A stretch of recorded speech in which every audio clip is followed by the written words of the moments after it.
Oi, crianças, bom dia, tudo bem? Na aula de hoje nós vamos começar o nosso segundo capítulo de história, que é o capítulo 10, e falar sobre a colonização portuguesa na América, tá? Já vimos no primeiro capítulo a respeito da colonização espanhola e inglesa, e é claro, a nossa história teve um capítulo especial para falar sobre ela. Aqui na imagem da página 16, nós estamos vendo os portugueses desembarcando na costa brasileira e teve aí o primeiro contato com os indígenas, tá? Tem alguns questionamentos que ele faz aqui na primeira página, mas não é necessário a gente responder isso.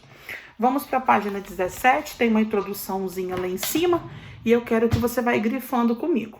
Considerando a imagem da página anterior, você já deve ter ideia de que estudaremos nesse capítulo o início da presença portuguesa nas terras americanas.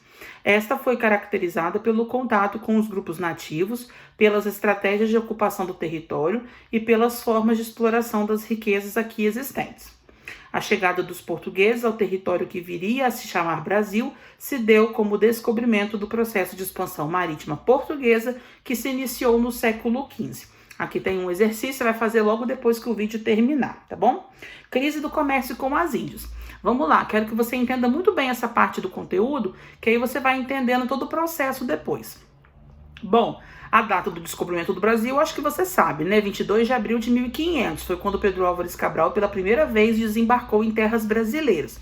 Só que o processo de colonização do Brasil, o que é colonizar? É povoar, vir pessoas para cá, para viver aqui, começar os primeiros plantios de alguns produtos, exploração de riquezas. Na verdade, a colonização brasileira só começou mais ou menos 32 anos depois.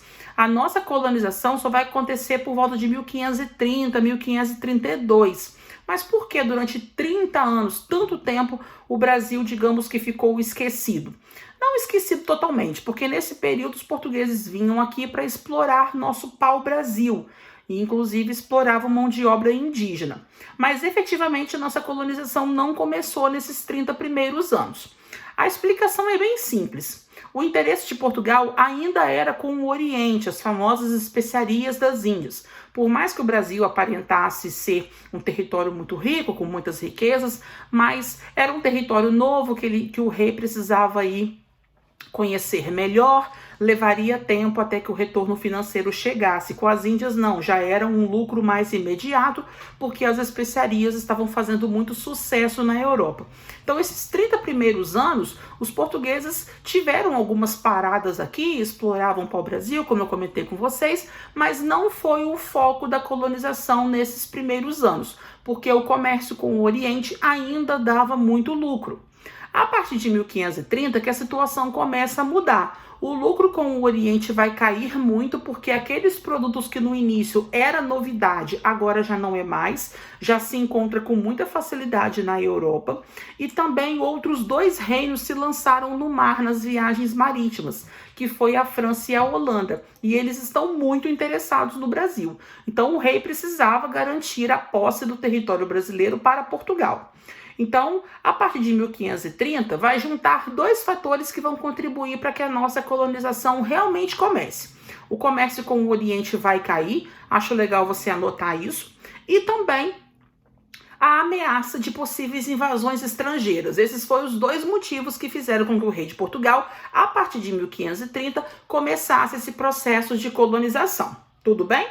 Vamos lá, então, falar dessa crise do comércio com as Índias. Aqueles produtos que no início eram tão valiosos, era uma novidade na Europa, depois de um tempo passam a não ser mais, e o rei de Portugal volta os seus olhos para o Brasil, e aí sim, esse processo de colonização vai começar. Grifa comigo. Portugal foi o primeiro nas viagens de expansão marítima ocorridas no século XV e XVI. As embarcações portuguesas chegaram a terras distantes da Europa, situadas na África, na Ásia e na América. Dessas viagens participaram navegadores experientes, cartógrafos, desenhistas religiosos, aventureiros e empreendedores interessados nas possibilidades de riqueza existentes nas terras situadas no além-mar. Vira a folha. Aqui ele te dá um exercício, vou explicar esse mapa rapidamente, porque o dever você vai fazer depois, quando essa aula terminar. Aí você vê traçado de vermelho no mapa o caminho que os portugueses faziam para alcançar as terras que eles haviam dominado, né? Então, contornar o litoral africano, que vocês já conhecem, vindo para o litoral brasileiro, né? E também alcançando terras na China e na Índia, as terras do Oriente. Lembrando que em todas essas viagens, elas não aconteciam de uma vez só. Os portugueses paravam e fundavam feitorias, tá? Principalmente no litoral africano. Essas feitorias eram pontos de parada onde haviam trocas comerciais, onde os portugueses também faziam reparos em embarcações, abasteciam o navio com água potável, comida, enfim. Eram pontos estratégicos ao longo de todos os litorais da África, da China, da Índia e também do Brasil, para que eles pudessem fazer esse tipo de negociação. Entre os séculos XV e XVI, o governo português esteve interessado em efetivar a ocupação de territórios na costa do litoral africano e estabelecer o comércio com os reinos do Oriente. Os produtos orientais, principalmente especiarias e metais preciosos, motivaram os portugueses a edificar feitorias na costa africana e nas Índias. Para administrar os negócios com o Oriente, Portugal criou em Lisboa a Casa das Índias. Anualmente, os navios portugueses se dirigiam às Índias em uma viagem contornando a África, que era chamada de Carreira das Índias, percorrendo assim, então, entre Lisboa e os portos indianos de Cochin e Goa. Esse nome Carreira para as Índias é porque realmente o interesse deles é que as viagens fossem o mais rápidos possíveis para que a mercadoria chegasse na Europa e eles pudessem lucrar. Mas lembrando que essas viagens não eram tão rápidas, poderiam durar um mês e meio, 2, dependendo até mais por conta dos problemas em alto mar, né? E também lá no seu destino com as mercadorias que estavam sendo compradas. Dever da página 19 você também vai fazer daqui a pouquinho, que eu vou deixar tudo explicadinho na caixa de descrição. E nós vamos finalizar com o vídeo de hoje, a página 20, desculpa, tô doida. Só a parte de cima. Por volta de 1530, o até então lucrativo comércio português começou a entrar em crise. É nesse contexto que se efetiva a posse portuguesa do Brasil. Então foi como eu falei com vocês, esses 30 primeiros anos, Portugal fez algumas paradas aqui, arrancavam as toras de madeira de pau-brasil, que era o mais valioso que ele havia encontrado num primeiro momento, lembrando que ouro e outras pedras preciosas só foram encontrados muito tempo depois, mas a colonização efetiva só vai começar em 1530, mais ou menos por aí. E quais foram os fatores aí que se concentraram para que isso acontecesse? Ele te deu em destaque 3 flechinhas. Vamos grifando comigo.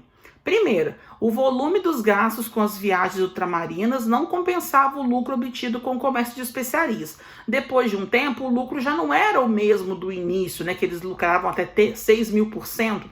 No final, a lucratividade das especiarias já não era essa, então já não compensava mais fazer viagens tão longas até o Oriente para lucrar relativamente pouco. Os colonizadores espanhóis encontraram reservas de ouro e prata na América e isso também estimulou os portugueses a buscar metais preciosos no Brasil, porque eles pensaram que se os espanhóis encontraram em vários pontos da América, não é possível que no Brasil não tenha. Então isso motivou ainda mais o rei português a buscar metais preciosos no Brasil. E o terceiro motivo era a presença constante de franceses, ingleses e holandeses que ameaçavam invadir o território brasileiro. Então você pode grifar aí esses 3 quadrados coloridos, as 3 flechinhas, que são os 3 principais motivos que fizeram com que os portugueses passassem realmente a colonizar o Brasil a partir de 1530. Nós vamos continuar na próxima videoaula com o tema contatos, escambos e feitorias. Por enquanto, por hoje é só. Você vai fazer agora os exercícios que eu pulei, que é o da página 17, 18 e 19. Beijo, logo mais estamos de volta. Tchau, tchau.